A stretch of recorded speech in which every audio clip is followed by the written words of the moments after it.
That's the sound of another sale on your online Shopify store. But did you know that Shopify powers in-person selling too? From events to farmers markets to shows, Shopify is the sound of selling everywhere. I've definitely been selling at an event and struggled between reconciling payment processors, inventory before and after the event, and easy reporting. With Shopify, you get a powerhouse selling partner that effortlessly unites your in-person and online sales into one source of truth. From accepting payments to managing inventory, Shopify has everything you need to sell in person. Prep for your next event with hardware that fits your business. Take payments by smartphone, transform your tablet into a point-of-sale system, or use Shopify's point-of-sale Go mobile device for a battle-tested solution. Plus, Shopify's award-winning 24/7 help is there to support your success every step of the way. Sign up for a $1 per month trial period at shopify.com/startupcpg, all lowercase. Go to shopify.com/startupcpg to take your retail business to the next level today. Shopify.com/startupcpg. Do you feel like your email and SMS marketing campaigns are falling flat? If you want to increase customer retention and convert leads, a winning email and SMS marketing strategy is a must-have. Strategy Maven Agency transforms your email and SMS program to help you increase sales, build real customer loyalty, and focus on impactful results. Strategy Maven Agency delivers to help scale your brand, especially if you feel frustrated by revenue plateaus, were let down by another agency, would rather use your time to focus on other initiatives, or if you've let your email and SMS program get a little neglected. They are experts, aka mavens, and will treat your CPG brand like their own. So say goodbye to cookie cutter strategies and promises without execution. For a free account audit, go to strategymavenagency.com and mention Startup CPG. That's Strategy Maven, MAVEN, agency.com, and be sure to mention Startup CPG for a free account audit. It's our job to make the product. It's the customer's job to sell the product. The product is rarely ever going to sell itself. And if they don't have a plan on how they're going to market and sell it, they need to spend more time on that. I think the most important, if I had to pick one, is just flexibility, openness to ingredient substitutions, process changing.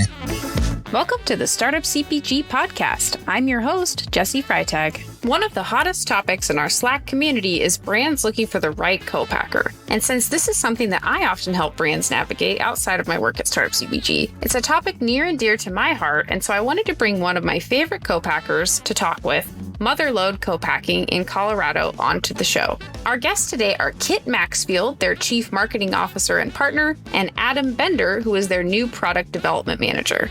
I met Kit and Adam through my work at Boyle Brands and have always been impressed by their organization and willingness to educate, and so I'm really excited to share this one-on-one level conversation with you, where we establish some of the basics of working with a co-packer. Listen in as Kit and Adam share about the co-packer business model, a day in the life of a co-packer that affects communication, timing, and relationship with brands, how a co-packer scales up a recipe for their facility, why co-packer relationships are different than other vendors, best practices for reaching out to a co-packer, tips for successfully navigating onboarding with a co-packer, and more.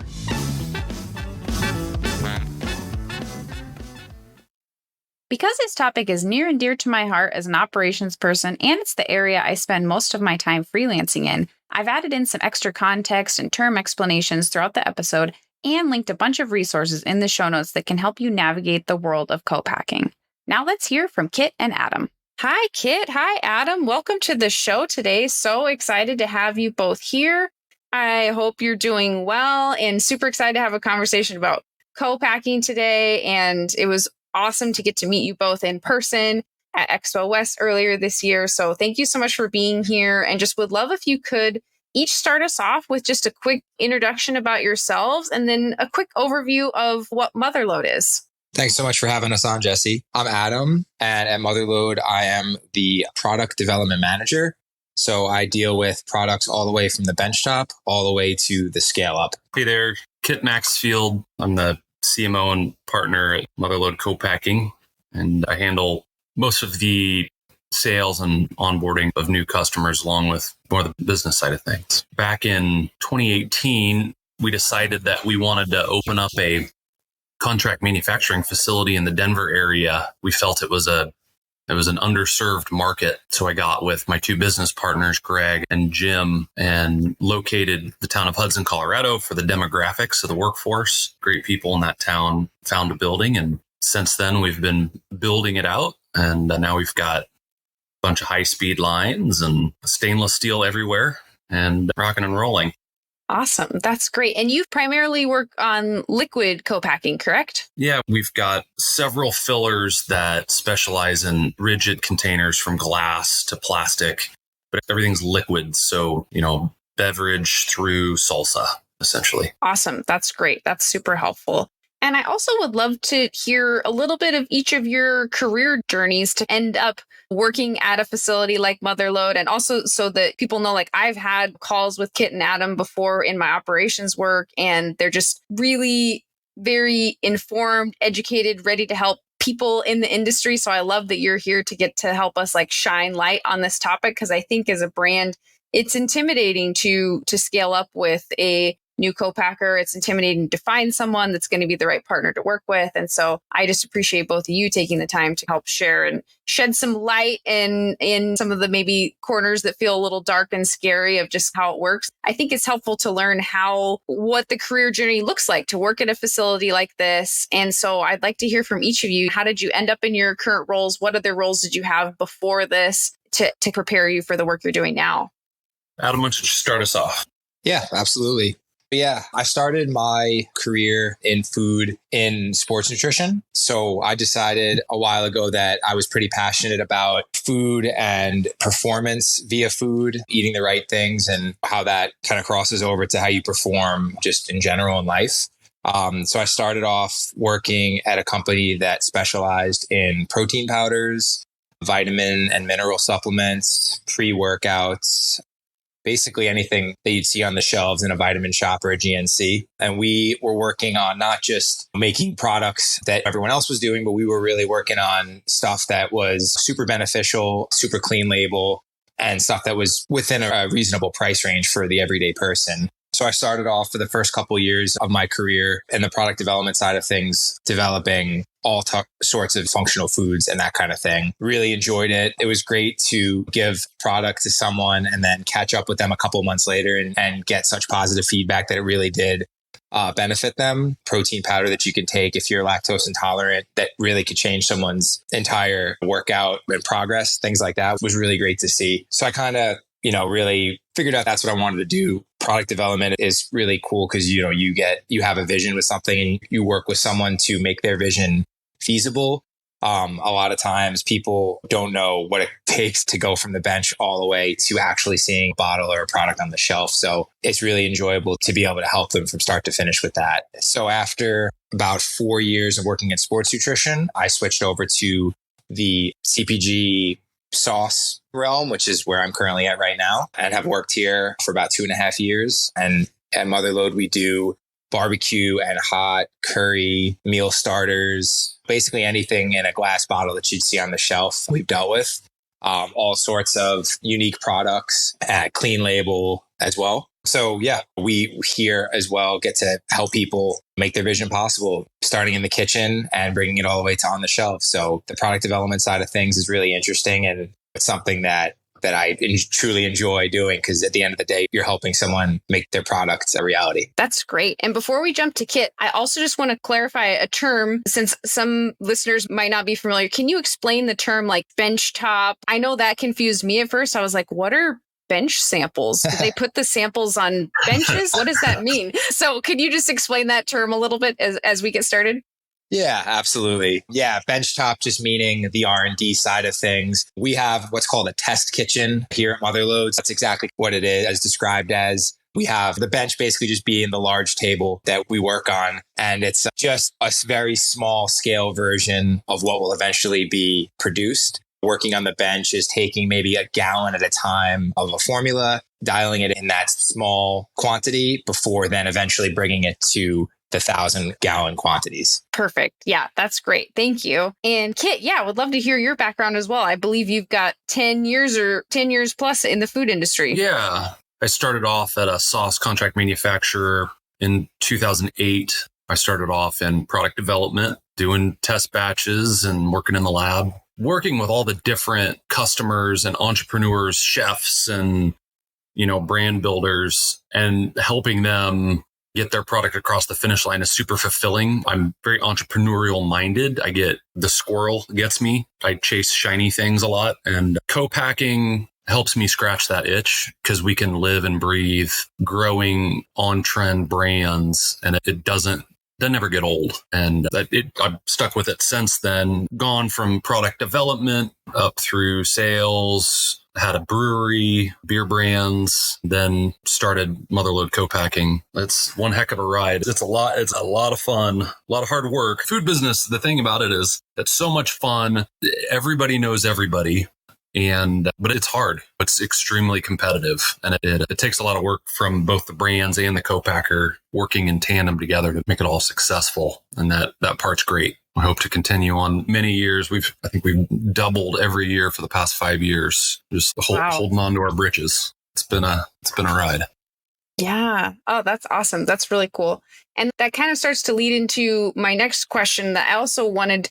I think, and regular listeners know this, but I think it's super helpful to just understand, the other side of the table of whoever you're trying to work with. What's the day in the life of the person that you're trying to form a partnership with, just to add some understanding and know how to be a great partner. And so on that note, I'm like, can you tell us the business model of a co-packer? What does it look like? Because a co-packer is a business at the end of the day, and for brands to keep that in mind. So how does that work? And then just a little bit of what that looks like day to day to make that business model work on each of your sides. Yeah, that's a good question. And it's going to change from co-packer to co-packer, but there's a lot of things that are going to ring true for everyone. Being a co-packer, it's a tough job. Product development's all fun, and it's still a lot of hard work, but in a manufacturing environment, it's not glitz and glamour. It's a lot of hard work. Managing supply chain is all encompassing. The financial side, I think a lot of people don't realize how big of a deal that is, especially if you're turnkey, meaning for the majority of our customers, we're purchasing all of the raw materials. So they place a purchase order with us. We buy all the raw materials. We bottle the production orders, ship out the trucks, and we get paid for that. It's just, it can be very cash intense. It's all numbers. The margins aren't like brands margins. You're dealing with tighter margins, and you got to be dialed. And a lot of that we try to manage through technology, utilizing our ERP systems and hiring the right people. But you got to try to build the best name for yourself. Most of our business, I can easily say that 90% of our business is referral based. So we're always focused on always doing the right thing. And if there's always going to be problems, trying to manage those on a daily basis, putting out fires, planning for production and the scheduling. And I think a lot of people don't understand that the scheduling piece is, and it'll vary from co-packer to packer. The scheduling piece is tough because as a co-packer, I think we make around 350 different products. All those customers need something, and a lot of times they need it yesterday. And just trying to align everything so we can be as efficient as possible to pass on the best pricing. There's a lot of moving parts. And I think that brands tend to oversimplify what a co-packer does. The best relationships that we have with our brands are ones that are true partnerships, not just throwing around the word partner, which is easy to do, but actually living and breathing the partnership. And when there's challenges, navigating the challenges, because there's always going to be something, navigating those challenges together versus finger pointing. If we're going to use this podcast to outline the snakes in the grass, brands can fall into a pit if they don't have the right mindset when they go into a co-packer. People talk about getting a business partner. When you're starting a business, it's you and your buddy, and you're like getting married at that point. And it's very much the same with the co-packer. For us, we're always trying to help act as a fiduciary when it comes to the supply chain and raw materials, always advocating for our customers, trying to get the best raw material prices, working on contracts, getting forecasts, putting it in a format that we can all digest and then act on. There's lots of that every day. Obviously, Adam, depending on the ebb and flow of work, is working on 40 to 90 different projects. And brands that typically start up, they don't necessarily know where they fit in the world. And it's good. I'm glad we're having this conversation to understand that co-packers are trying to run their business and they expect you to run your business and drive sales, because that's what it ultimately comes down to. We're going to make it, you sell it. And as long as we're both doing that to the best of our ability, we're just going to take off. It's going to be awesome. Yeah. And I'm really glad you mentioned like mindset, because I feel like the brands that often have a lot of great co-manufacturer relationships, they treat their co-packer like an investor rather than a vendor.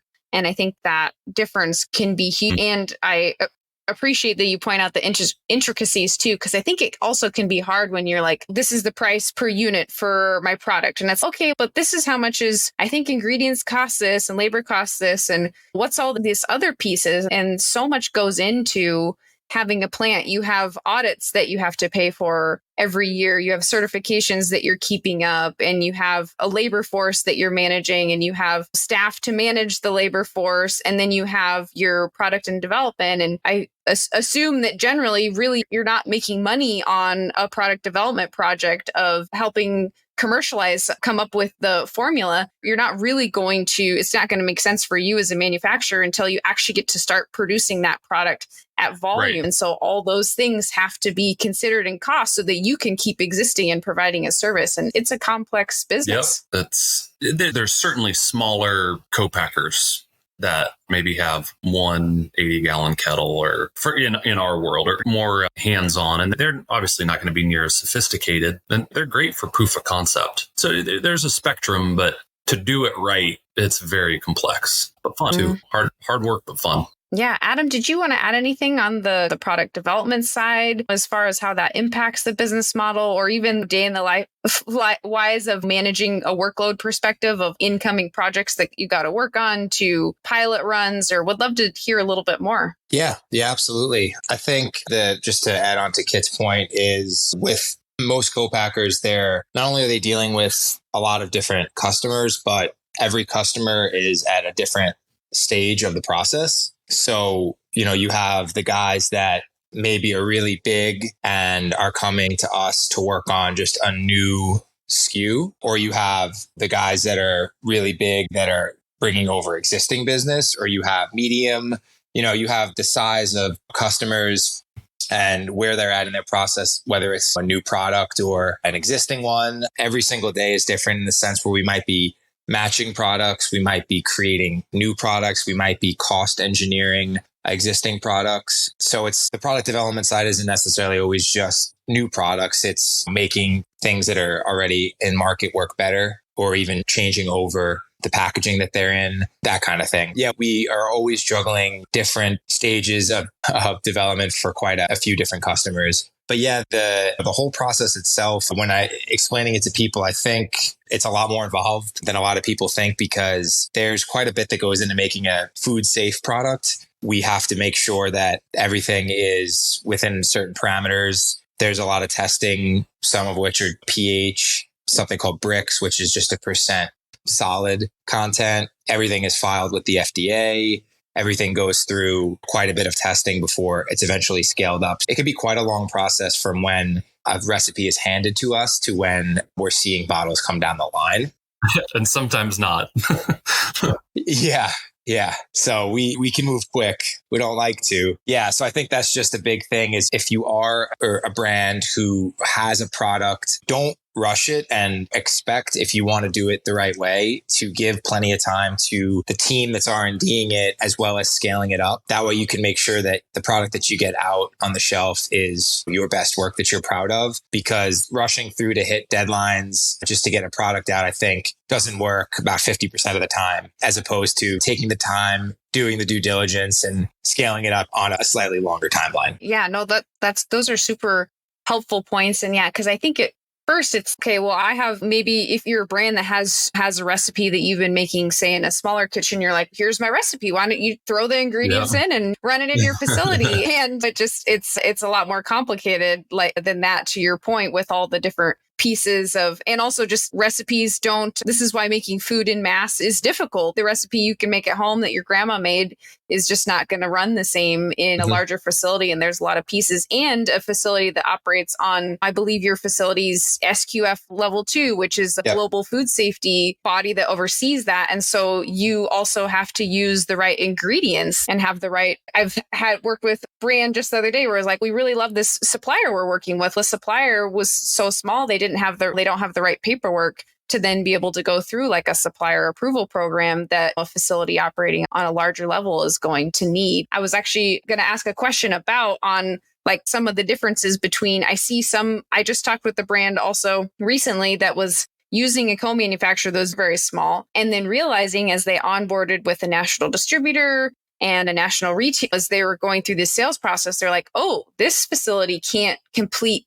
the paperwork. Like they're not up to the food safety standards. Can you talk a little bit about what goes into what it means that you're a facility that is SQF level 2, what that means as far as extra steps that you're going through, as opposed to someone working in a commercial kitchen or a really small facility that doesn't have those standards? Like what extra steps does that add? What are the extra checks and balances that means? Can you tell us a little bit more about that? Sure. There's obviously the FDA set regulations that everybody has to follow. And there's health department in cities. That's basic good manufacturing practices. And then you get into a third party like SQF or BRC, and they have a playbook, and there's do's and don'ts on how you handle allergens. When a truck comes to your facility to bring in IQF onions, you have to go through set processes, check the temperature of the trucks, pull samples for micro, make sure that you have COAs and all the proper documentation.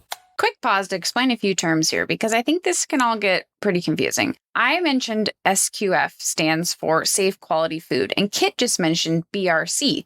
Both are types of GFSI certifications. Sorry for another acronym, but that stands for Global Food Safety Initiative. Many large retailers require products to be certified to GFSI standards, but GFSI itself is not a certification body, so they create the benchmarks that organizations like SQF, BRC, and other certifiers make sure manufacturers are compliant with. Kate also mentions IQF, which stands for Individual Quick Freezing. The IQF process involves spreading freshly harvested herbs or vegetables or things like that in a single layer on a slow-moving conveyor through sub-zero air. So basically, manufacturers like Motherlode can more easily handle ingredients that have gone through this process. He also mentions pulling samples for micro and COAs. Manufacturers will use their own lab or an outside lab or a combination of both to run microbiology analysis testing for things like salmonella, listeria, and other things, and these results are listed on the COA or Certificate of Analysis. I hope that helps. Okay, back to it.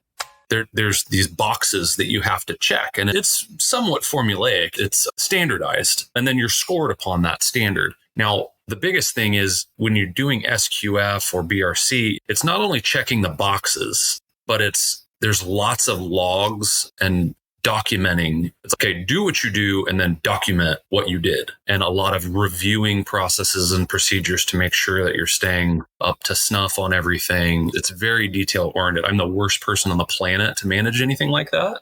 Our director of quality, Tanya, is very well suited to do that. She's been in bakery, she's been in dairy, contract packing, and she does that stuff in her sleep. But it's a lot of work and it's very cross-departmental. A lot of times we'll have our head of administration who deals with HR and office stuff on a audit team, and she'll walk the plant and be checking what batching's doing or going through the lab and making sure the lab's got everything buttoned up.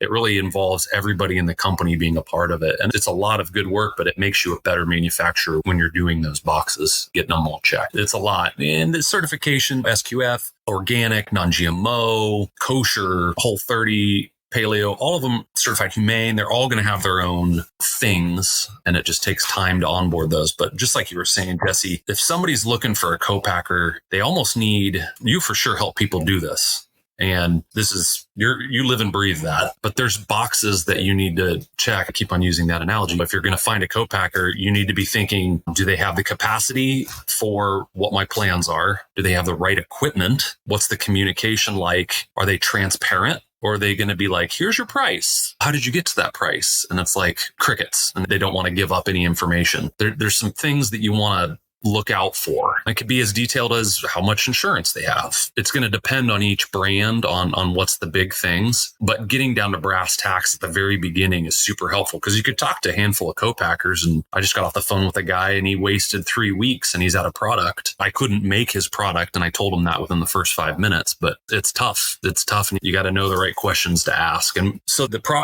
process that we do, a customer reaches out to us on our website, or somebody shoots me an email, hey, Bubba Joe told me to give you a call, whatever. It's going to start off with us finding a little bit of information about the product. And you don't have to give away everything, but you do need to give the co-packer enough information so they understand your product, so that you can say, yes, this is a fit. No, it's not a fit. Or I don't know. Let's find out some more information and dive in a bit further and see what this looks like. And at that point, that's the non-disclosure agreement step, where the co-packer's typically going to have a non-disclosure agreement that's tailor-fitted to that type of relationship. And some brands have their own. Certainly the big CPG companies, they're going to have their 79-page NDA where you have to sign it in blood.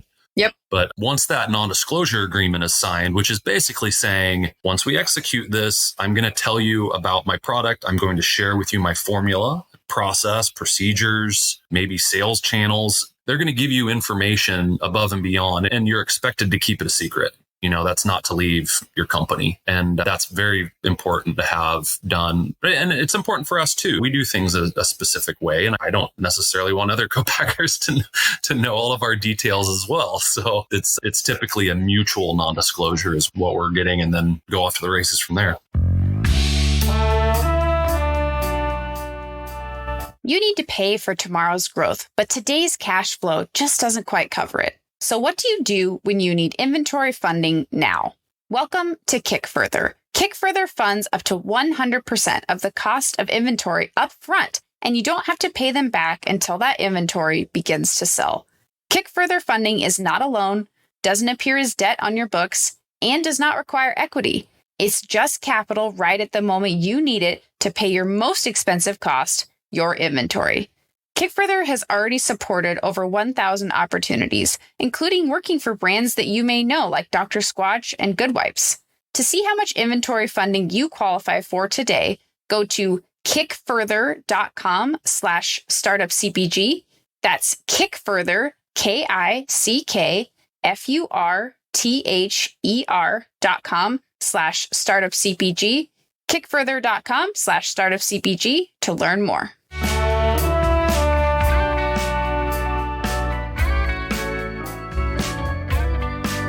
In that initial outreach, if someone fills out a contact form or they send you an email or initial phone call, is there anything like for you that's like an immediate green flag or a red flag of, oh, if I see this in an email, I know it's not going to be a fit, or something that you're like, oh, they laid out these 3 things. I know you mentioned a couple things, but I'm curious on that kind of first contact, because I feel like that's where a lot of brands, they have a hard time getting a response. And part of that is that co-packers may not have someone on staff who is available to handle sales, but also for you, if you're fielding requests, what do you look for? What's super helpful and what's not?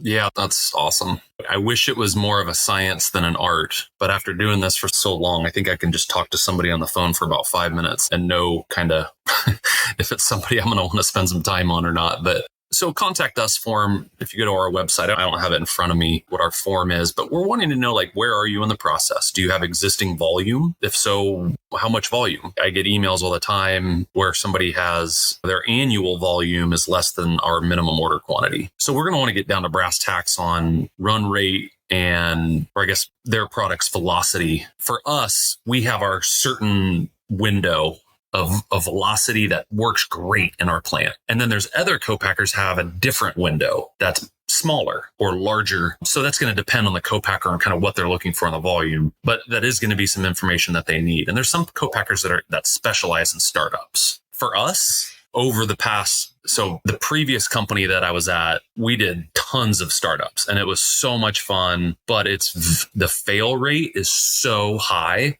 And you spend so much time educating folks from should they sell to Dubai, like answering every single basic business question. It just takes so much time. Our company is a little bit different, a medium to large co-packer, where when we do startup projects, which we definitely do, it's typically with like an existing sales and marketing company or a company that has other food brands that's just launching something new. So it's not their first rodeo. So volume is key. If somebody starts off an email saying, my mom thinks my salsa recipe is the best thing in the world, I've sold 12 bottles this year, you're not going to get a phone call. It's just not going to happen. And for those people, it's not that they should not do it. They need to start with a co-packer that specializes in startups. And in our world, I would say find somebody who's got like an 80-gallon kettle or something. It's going to make a half pallet of product, but it's different for spice and all the other baking. It's going to be all different for every company. But so volume, what's their motivation for doing it? What's their brand look like? That's big for me. If they send me a clip art thing that their niece did in art school, I'm out. The brand is so important. So if you think you've got an awesome brand, I'd try to include that in the initial communication, because I fall in love with brands all the time that are probably too small for us anyway, but I want to do it anyway because I just think it's cool. Is part of that looking, when say they have a brand and you go to their website, is part of that looking too to see if you can tell maybe the early stage, but you're looking to be like, oh, have they done things like nutrition facts? If they have pictures of packaging that someone's like at a certain level, are you sometimes, if you're intrigued, are you clicking through to take a peek and see how far? Oh, yeah. I wouldn't have mentioned nutrition facts, but if I were to see that would show me that they've got to the stage where they've got things figured out. They've been through some stuff at this point. They've gotten nutritional information. They probably have a process authority letter. They probably made batches already. That's good. The other thing is I always look at their social, and I spend a lot of time on that. And if you don't have a social media presence, you're not going to be selling, that's not necessarily black and white, but I'm always, again, it's our job to make the product. It's the customer's job to sell the product. And if I don't think that they can sell it, there's so many chefs out there that have these beautifully delicious sauces. But when it comes to business, it's just, they have no idea how to operate a business, how to factor in all the margins at the different levels, whether that's the 30-30-30 or whatever. You don't know what you don't know. And I don't want to discourage people from starting, but there's a lot of naivete when you start. And believe me, I've been there. I've had brands that have been co-packed myself. I've been there. We're trying to find companies that are going to consistently grow and do a good job. And I would have to say that most co-packers are going to be looking for somebody who's got this. The product is rarely ever going to sell itself. And if they don't have a plan on how they're going to market and sell it, they need to spend more time on that than trying to make the sauce taste exactly like their grandma Dixie's whatever salsa tasted like, whatever. That's not even important in the grand scheme of things. If nobody buys it, nobody's going to try it. Because I would assume that if a brand only does one run with you, that's really not going to be profitable. That's not going to help you stay open as a company, because there's so much work that goes into getting to that first run. And then if they never reorder because they go out of business, like you wouldn't have a business if you only worked with brands that happened with. Yep. That is true. We charge for our product development. There's typically like a project fee for each product. We provide a lot of services that a lot of co-packers don't necessarily do, from lab services and things like that. But we do cover costs, but we don't look at our product development team or our lab, which is our QA office, which is actually just outside of our production room, which is where we do like streak plating and yeast mold, all of that stuff, titratable acidity, all of that stuff's going on there. I thought Kit said streak plating right here, but he's not talking about getting takeout at a food cart. It's actually streak with a K, streak plating. This is not my specialty, but basically it's something used to isolate and quantify bacteria. Titratable acidity is an acidity measurement that's a little different from pH that helps predict an acid's impact on flavor. Again, I'm not a chemist, but I thought it might be helpful to at least try to shout out a little bit about what those terms mean. We don't look at that stuff as a profit center, and we only have a certain amount of bandwidth. I think 4 different companies reached out to me today in email on our website. And we just don't have enough time to devote to everyone unless we think that it's actually a good fit. And I refer so many people that reach out to us to other co-packers that are peers in the industry and competitors for that matter, if I feel that they're better suited. This also fits into, you mentioned at the beginning that scheduling is such a tricky piece. And so when a brand reaches out, I'm guessing that you're also thinking how this is going to fit in. Okay, is this something that we run once a month? Can you talk us through kind of some of the considerations there through thinking through like how a brand fits into your schedule and some of the components there? Because I think that's also a tricky piece on the brand side, because you're managing, if something changes last minute, like your staff needs to be able to come to work every day and make something. And so we've got minimum order quantities and those things. So I'm curious if you can dig into the scheduling and what you start to think through when a brand sends their volume. What goes through your mind? How do you start to plan that out and how that will work? For us, the way that we view it with our lines is by the bottle type. So if you were to look at a bottle, trying to think of a brand that most folks would know, Primal Kitchen, they're in it's called an 8-ounce glass ring neck. And there's quite a few brands that are in that bottle. We run quite a bit of that bottle at our facility. If a customer comes to me with a project and they're in that bottle, I'm like, yeah, buddy, because I can plug that. I have a lot of flexibility because our line is set up to that bottle frequently. If somebody comes to me with a lot of the non-alcoholic spirits, they're in the fancy bourbon bottles and they're very high-end, unique bottles. I don't do those bottles for anybody else. So what I have to look at is I'm going to have to break down the line, change every rail on every conveyor, adjust the filler, the air rinser, the capper, steam tunnel. Everything's going to have to get adjusted to fit that bottle. So for us, and I'm sure it's different for other spice blenders or whatever, for us, the bottle type is a big one. And we deal with lots of different bottles, but it's the 80-20 rule. So that's a big one for us for scheduling. If I can get a customer that orders every other month, I'm happy. We don't lock anybody in. If somebody didn't have the business to order, I'm not going to hold that to anybody, but I wouldn't want to go into it knowing that for our company that we would only make something once a year. Just because it's like we're just covering costs in R&D. I could have spent, or Adam and James in the lab could have spent more time working on a project that would have been a little bit bigger bang for our buck. The scheduling has to do, sometimes it's like, how much IQF are we bringing in? It can be, obviously there's the lead time for the raw materials, but a lot of it's just like, how do you set your lineup to produce the most number of widgets in a shift without changing over and running something else? We're happy if we run like 5 days, 6 days on the same bottle. That's awesome for us. But we also don't want to do only one thing. We want to be very diverse. We want to have small customers and we want to have big customers and we want to have a mix of all of them. Brands go out of business all the time. We always give everybody the benefit of the doubt, but I can't even count how many businesses go out. It's countless, hundreds and hundreds over the years. Yeah, you've got to be diversified, but you've also got to play Tetris with filling the schedule in the most efficient way to maximize your plan. Yeah. And that's one of those things that we're trying to figure out on those first calls. Within 5-10 minutes, this is a great fit. Or, hey, why don't you call, this guy, or call Jane in Utah, or whatever. Yeah, the scheduling piece is a big part of it. And if somebody's got raw materials that we have, I don't know, Adam, how many raw materials do you think we have? You just did that export-import thing. What do you think? We've got like lots of different ones. Yeah, it's definitely in the hundreds and many few hundreds. Yeah. So if a brand's coming to us and they use IQF cilantro, IQF onions, red bell peppers, Scotch bonnet peppers, vinegar, everything that we already have under our roof, that makes it awesome. If somebody comes to me and they've got bourbon barrel aged ashwagandha sap, whatever that is, that makes it more difficult. We're happy to bring in new raw materials. It's totally fine, but that makes it less appealing, harder. It's harder, I should say.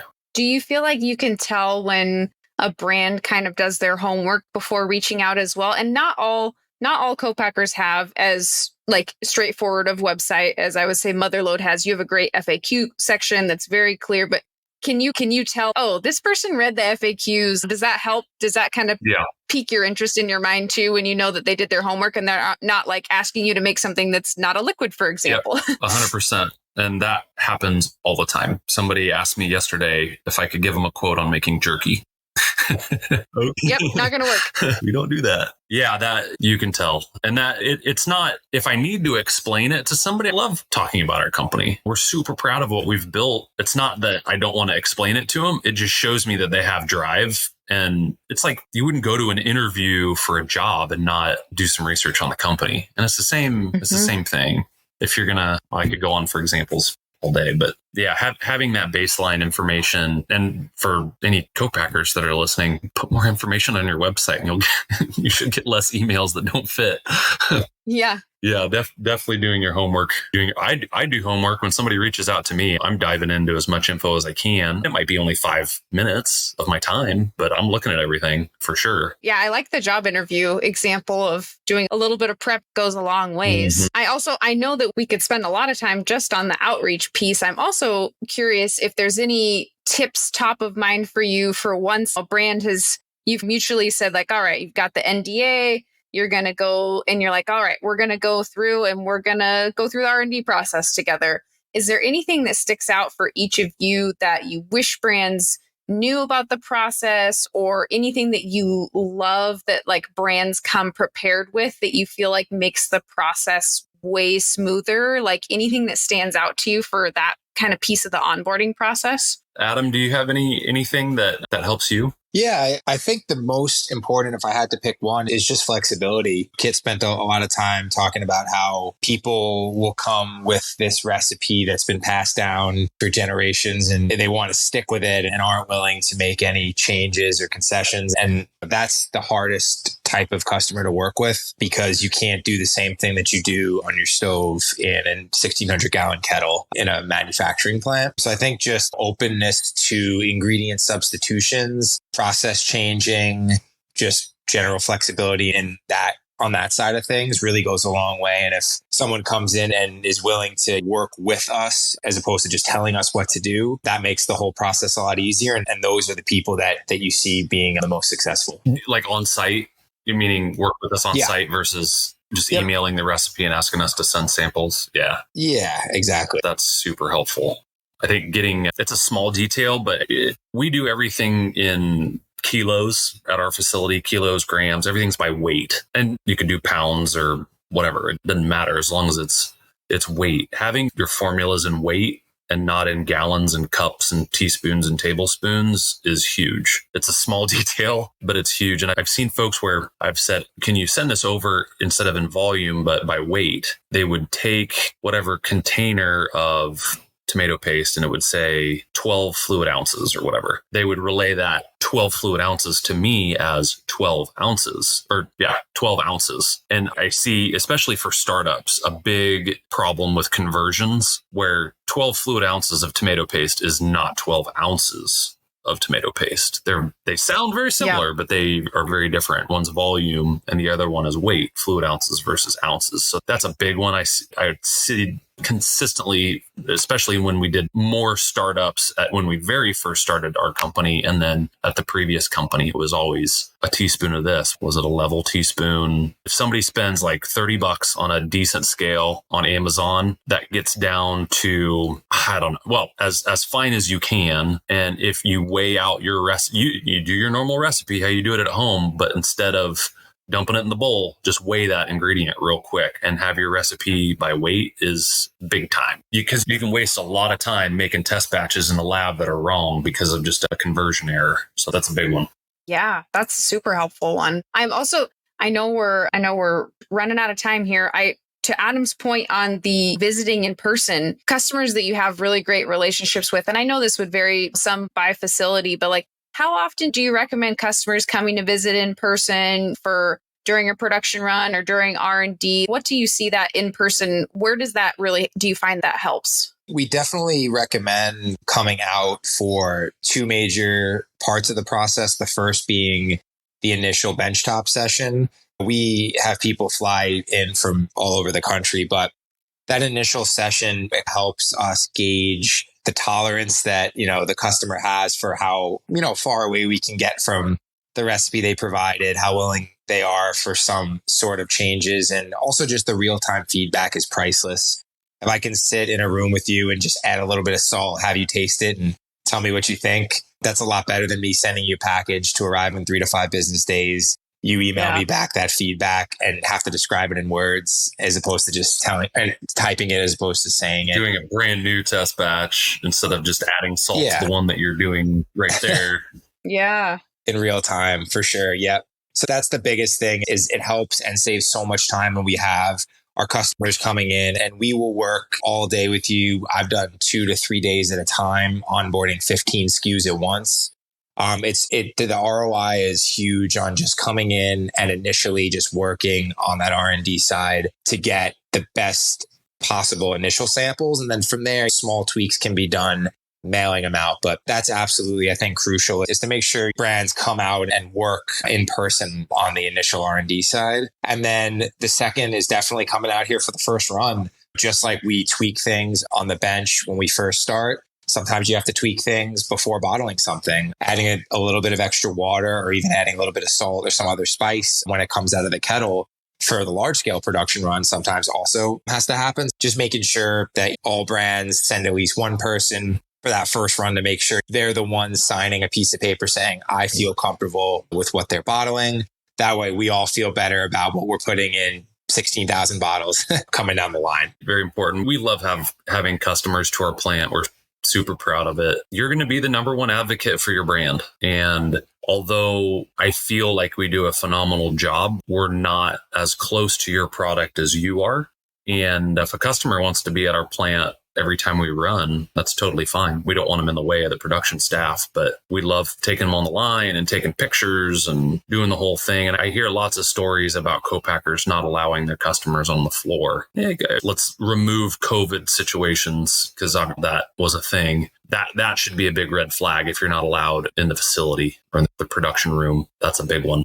Oh, yeah. And you always learn. I usually, a lot of times I'm working with clients and representing them at a co-manufacturing facility. And I go every run that I in, usually without being in the way, just because it's FaceTime with the humans that are working on the product, because ultimately it's a team of human people that are working on, you're trusting them to make your product every day. And those relationships are important. And then I always learn something new about the facility and the capabilities. And it just helps me have a better lens when I reach back out to, oh, hey, can we do this on the next run? It just helps you have so much better understanding and communicate better. And I think the in-person visits, the more a brand can have those in-person touch points, if it works, as long as you're not interfering with the facility and everything, I think that can be extremely valuable. That's rarely a problem, but it has been a problem. So it's worth mentioning. When you're on the floor, you're a guest. You got to make sure you're not in the way. And the employees are there. They're doing their job. And then they see customers there. It's going to make them nervous too. And I want them focused on doing their job. So it's a fine line. But if we had to choose either there or not there, we would always choose be at the plant. And that's great. Another thing is a little bit of a tangent. I did want to mention it's on the pricing side and this is how we do it. But I don't know if I don't think it's industry wide. We learn as much as we possibly can about a product. I don't want to get into too fine of details here because some of it's unique to us and I don't want to give away all the secrets. But essentially, we're going to say we need to make X amount of money. Let's just say for round numbers, we need to make $1. And then you layer on the cost of goods on top of that. If a customer, especially a startup, typically it's not going to make sense for them to do some type of volume contract. Because they're proof of concept stage, they're trying to grow. It's tough to lock in raw material prices if you can't lock in your volume. So what we do is share the bill of materials and the landed cost per kilo for everything from tomato paste all the way down to sugar or whatever, banana puree, whatever it is. Our customers have visibility to that, and it can and does change depending on the situation. And as you go through that and you have conversations every couple of weeks or whatever, you can talk about those cost drivers from bottles and lids and labels and figure out what's the biggest cost driver. Is there supply chain risk on any of these things? And just having informed conversations versus just getting a price to produce a widget. And then you also need to make sure that you're asking about tiered pricing. We're going to do that automatically. But if you're talking to a co-packer, you really need to nail down, okay, what's my MOQ? What's the plant trial? Because our MOQ is higher than the plant trial for us. Plant trial, MOQ, and what if you order more than your MOQ? Are there price breaks to be had? That needs to be, that they need to make sure that they're doing that. because I think you could get taken advantage of if you're not having those conversations. MOQ stands for minimum order quantity, which many of you are familiar with. The reason I wanted to pause here was to reflect on the word minimum and why Kit's note on tiered pricing is so important.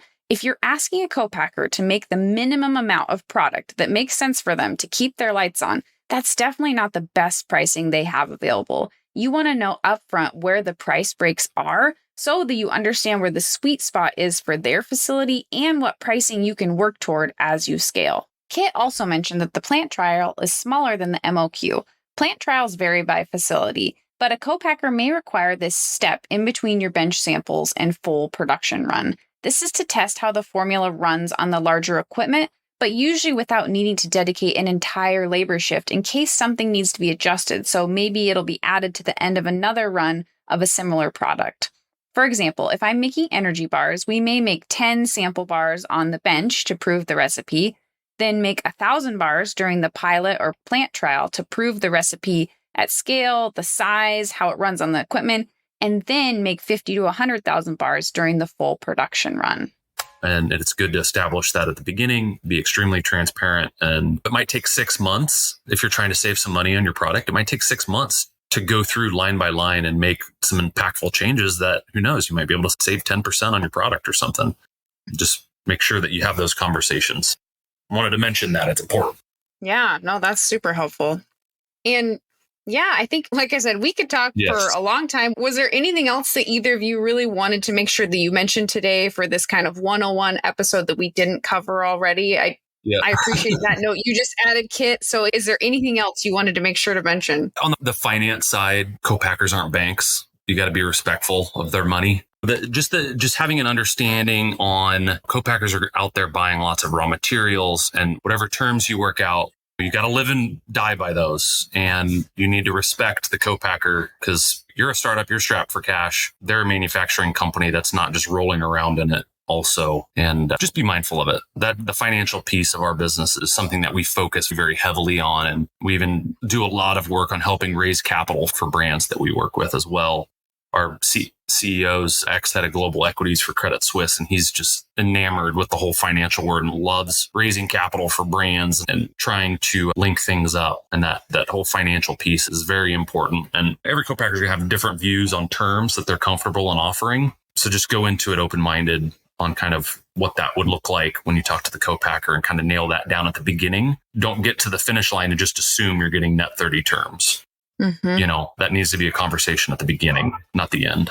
Yeah, that's great. How about you, Adam? Anything that you wanted to add? Yeah, just one point I wanted to just reiterate the importance of that Kit mentioned is the importance of social media. And the brands that we see that are successful have a huge social media presence. And I think you can't underestimate that marketing side of things. I think most brands already know that obviously marketing is super important to selling product. But just as a trend personally that I've been seeing is even especially in sauces because of how saturated the market is. There's barbecue sauce from bottom to top on an entire aisle of the grocery store these days. Is that differentiating? And as a brand, just to focus on what are you doing different? And are you telling people that you're doing that thing different? So I think as much as important as it is to have a really good tasting product, I think focusing on that social media and marketing side of things is also crucial. Yeah, I'm so glad that both of you brought that up because it just helps to show that it's more than just the widgets piece of let's make the widgets or let's make the certain product. Like as a co-packer, you're thinking through how it's going to get sold and what that looks like for the product to be successful in the market, because ultimately that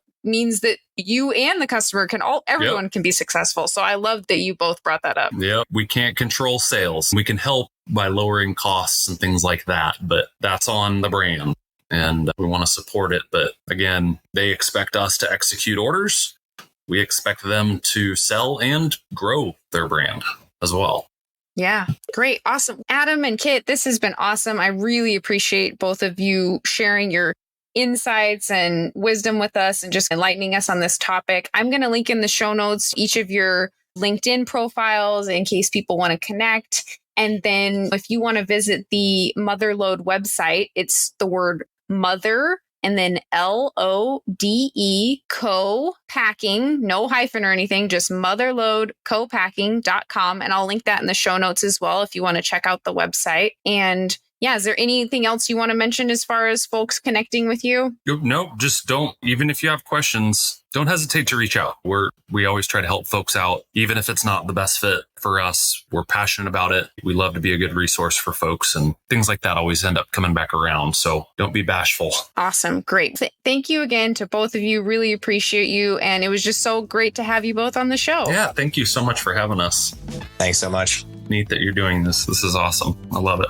Thank you for listening in today. I'm so honored you joined me for this conversation, and I love hearing from you all with feedback, suggestions, or if you just want to say hi at podcast@startupcpg.com, or you can find me on LinkedIn. If you liked this episode, we'd love for you to share it with a friend or colleague, subscribe so you don't miss future episodes, and maybe even leave us a 5-star review on Apple Podcasts. If you aren't yet in our Slack community of founders and experts, we'd love to see you there. You can get the free invite at startupcpg.com and find all our other awesome resources there, like webinars, databases, the blog, the magazine, and virtual and in-person events. And if you found yourself rocking out to our intro and outro music, which I do every single time, make sure to check out the Super Fantastics on Spotify. It's the band of our Startup CPG founder, Daniel Scharf. I'm Jessie Freitag, your host and producer, and on behalf of the whole team at Startup CPG, thank you for being here and see you next week.